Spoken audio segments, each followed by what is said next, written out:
بسم اللہ الرحمن الرحیم۔ السلام علیکم ورحمۃ اللہ وبرکاتہ۔ معروف مذہبی سکالر حضرت ذوالفقار احمد نقشبندی نے اپنے ایک بیان میں کہا کہ حضور اکرم صلی اللہ علیہ وآلہ وسلم نے فرمایا کہ قرب قیامت میں لوگ اپنی بیویوں کے ساتھ زنا کریں گے۔ ہم نے حدیث پاک پڑھی تو ہمیں سمجھ نہیں آئی۔ ہم نے اپنے استاد سے پوچھا کہ استاد جی اس کا کیا مطلب ہے کہ لوگ اپنی ہی بیوی سے زنا کریں گے؟ تو انہوں نے فرمایا کہ ہاں، اس کی کئی صورتیں ہیں۔ ایک صورت تو اس کی یہ ہے کہ مرد یا عورت کوئی کفریہ بول دے اور نکاح ٹوٹ جائے اور ان کو اس کا پتہ ہی نہیں کہ نکاح ٹوٹ گیا ہے یا نہیں، اور آج کل تو یہ بات عام ہے، لوگوں کو اس بات کا علم ہی نہیں۔ مولانا فرماتے ہیں کہ فارسی کی فقہ کتاب ہم مفتی صاحب سے پڑھ رہے تھے تو جب انہوں نے کلمات کفر پڑھائے تو ہماری آنکھیں کھل گئیں۔ اس میں قاری ثناء اللہ پانی پتی رحمۃ اللہ نے لکھا ہے کہ اگر دو بندے گفتگو کر رہے تھے، ایک نے کہا کہ یہ تو شریعت کی بات ہے اور اگلے نے جواب دیا کہ رکھ پرے شریعت کو فقد کفر، تو وہ آدمی کافر ہو گیا۔ ہمیں چاہیے کہ ہم علماء سے پوچھیں کہ کلمات کفر کون کون سے ہیں، یہ نہ ہو کہ ہم ایسے جملے بولیں اور کفر کا ارتکاب کر رہے ہوں۔ کئی جملے تو بہت عام ہیں، مثلا علماء نے لکھا ہے کہ کسی نے کہا کہ کہاں رہتے ہو، دوسرے نے کہا کہ فلاں جگہ رہتا ہوں، او خدا دے پچھواڑے، خدا کے پچھواڑے یعنی خدا کے پیچھے رہتے ہو، فقد کفر، تو وہ بندہ کافر ہو گیا۔ تو ان کا علم حاصل کرنا ضروری ہے، کہیں ہم تو اپنی گفتگو میں کوئی ایسی بات نہیں کہہ جاتے۔ اگر نکاح ٹوٹ گیا تو پھر اپنے نظام میں میاں بیوی رہ رہے ہیں اور زنا کا گناہ لکھا جا رہا ہے۔ تو فرمایا کہ مرد قرب قیامت میں اپنی بیویوں سے زنا کریں گے۔ ایک صورت تو یہ ہے کہ یہ کفریہ کلمات بیوی بولے تو بھی نکاح ٹوٹا اور اگر خامند بولے تو بھی نکاح ٹوٹا، اور دوسری صورت ایک دوسرے کے ساتھ بحث، اور یہ تو ہر گھر کی بات نظر آتی ہے۔ جب شادی ہوئی تو میں بولتا تھا اور بیوی سنتی تھی، اس نے کہا پھر بچے ہو گئے تو بیوی بولتی تھی اور میں سنتا تھا، اس نے کہا پھر ہم دونوں بوڑھے ہو گئے، ہم دونوں بولتے تھے اور محلے والے سنتے تھے، بڑھاپے میں بحث اور زیادہ ہو جاتی ہے۔ اور اس میں ہوتا کیا ہے، مرد کی زبان میں کنائے میں طلاق نکل جاتی ہے۔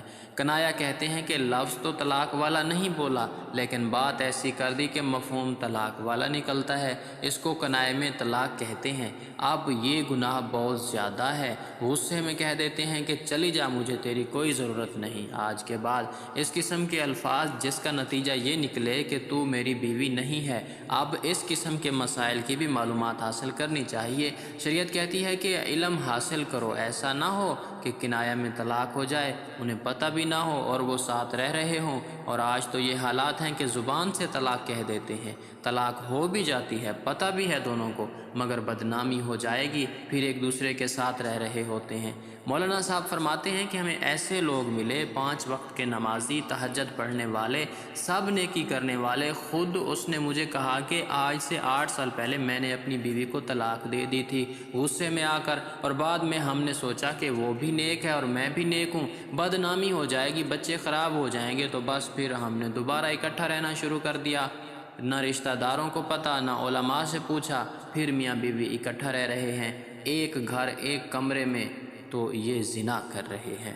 قربان جائیں اس سچے نبی صلی اللہ علیہ وآلہ وسلم کی مبارک زبان پر 1400 سال پہلے وارن کر دیا تھا کہ قرب قیامت میں لوگ اپنی بیویوں سے زنا کریں گے۔ آپ صلی اللہ علیہ وسلم کی حدیث پاک کا مفہوم ہے کہ قرب قیامت میں ایک ایسا زمانہ بھی آئے گا لوگ اپنی بیویوں کے ساتھ زنا کریں گے۔ آپ صلی اللہ علیہ وسلم نے 1400 سال پہلے بتا دیا لوگ اپنی بیویوں سے زنا کریں گے۔ بیوی تو وہ ہوتی ہے جسے قبول کر کے اپنے گھر میں لایا جاتا ہے، لاتا اسی لیے ہے کہ اس کے ساتھ ازدواجی زندگی قائم کرے، لیکن اپنی بیوی کے ساتھ زنا کریں گے، یہ بات سمجھ نہیں آ رہی ہے۔ آج کے دور میں یہ باتیں سچ ثابت ہو رہی ہیں۔ بعض دفعہ انسان ایسے کفریہ کلمات کہہ دیتا ہے جن کلمات کی وجہ سے انسان دائرہ اسلام سے خارج ہو جاتا ہے۔ جب انسان دائرہ اسلام سے نکل جاتا ہے وہ کافر ہو جاتا ہے، تو اس کا نکاح ٹوٹ جاتا ہے۔ کافر اور مسلمان کا نکاح نہیں ہو سکتا۔ جب نکاح ٹوٹ جاتا ہے تو وہ آپس میں قربت کر رہے ہوتے ہیں، تو وہ زنا کر رہے ہوتے ہیں۔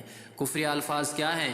وہ جن الفاظ میں ضروریات دین میں سے کسی بات کا انکار یا اعتراض ہو، یا صریح حکم الہی کو تبدیل کر کے بیان کیا جائے، یا دین کی کسی بھی بات یا حکم کا مذاق اڑایا جا رہا ہو، کسی نبی کی توہین کی جائے یا گستاخی کی جائے، جن کے کہنے سے انسان دائرہ اسلام سے نکل جاتا ہے اور بیوی سے زنا کر رہا ہوتا ہے۔ کسی عورت نے اپنے خاوند سے کہا کہ آپ نماز پڑھ لیں میں نے نماز نہیں پڑھنی، نماز ہے ہی نہیں دین کے اندر، جس نے یہ کہہ دیا کیونکہ یہ دین کی ضروریات میں ہے تو اس صورت میں اس کا نکاح ٹوٹ جائے گا۔ یا وہ یہ کہہ دے کہ میں نماز پڑھوں کافر ہو جاؤں، ہندو ہو جاؤں، یہ کفری الفاظ، ان سے بھی نکاح ٹوٹ جاتا ہے۔ ایک وہ جملہ جو اکثر عورتیں اپنے الفاظ میں بولتی ہیں، اگر کسی پر کوئی مشکل وقت پیش آئے تو وہ آگے سے یہ کہے کہ اللہ نے میرے ساتھ کون سا اچھا کیا ہے۔ یہ وہ الفاظ ہیں جو آپ نے کئی دفعہ کئی عورتوں کو کہتے سنا ہوگا۔ لوگ اکثر پریشانی کی حالت یہ الفاظ بول دیتے ہیں، اگر یہ الفاظ بولیں تو حالت کفر میں چلے جائیں گے۔ کتنے ہی لوگ ایسی باتیں کرتے ہیں، وہ دائرہ اسلام سے خارج ہو جاتے ہیں۔ بعض دفعہ ایسا ہوتا ہے کہ میاں بیوی میں جھگڑا ہو رہا ہوتا ہے تو بیوی کہہ رہی ہوتی ہے کہ مجھے فارغ کر دو، میرا تمہارے ساتھ کوئی تعلق نہیں رکھنا چاہتی۔ شوہر کہہ دیتا ہے کہ میں نے تمہیں فارغ کیا۔ یہاں پر تین چیزوں کو دیکھیں گے کہ طلاق کا مذاکرہ تھا، بیوی نے طلاق کا مطالبہ کیا، یا خاوند کے لیے طلاق کا مذاکرہ بھی نہیں تھا، بیوی نے طلاق کا مطالبہ نہیں کیا اور نیت بھی نہیں تو طلاق نہیں ہوگی۔